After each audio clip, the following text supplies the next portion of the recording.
শেরপুরের নকলায় যাত্রীবাহী বাসের চাকায় পিষ্ট হয়ে উসমান গনি নামে এক মসজিদের খতিব ও ইমাম নিহত হয়েছেন। শনিবার রাত সোয়া ৭টার দিকে উপজেলার কোর্সাবাদাগুর মোড়ে ঢাকা শেরপুর মহাসড়কে এই দুর্ঘটনা ঘটে।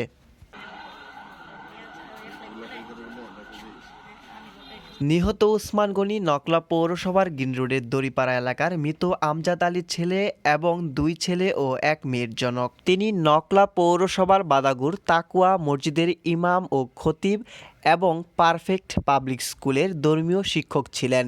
এর আগে ফরহাদ ক্যাডেট একাডেমি নকলা শাখায় ধর্মীয় শিক্ষক হিসেবে কর্মরত ছিলেন তিনি।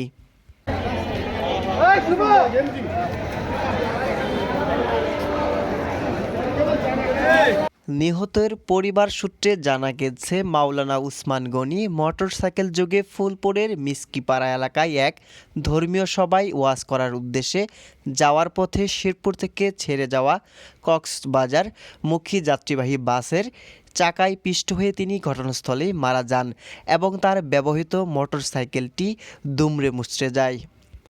প্রত্যক্ষদর্শীরা জানান, মাওলানা উসমান গনি তার মোটরসাইকেল সহ বাসের নিচে চলে যাওয়ায় স্থানীয়দের উদ্ধার করা সম্ভব হয়নি।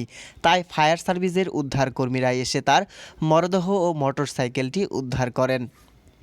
নকলা থানার ওসি হাবিবুর রহমান মৃত্যুর বিষয়টি নিশ্চিত করে জানান, বাসটি পুলিশের হেফাজতে নেওয়া সম্ভব হলেও চালক কৌশলে পালিয়ে গেছে।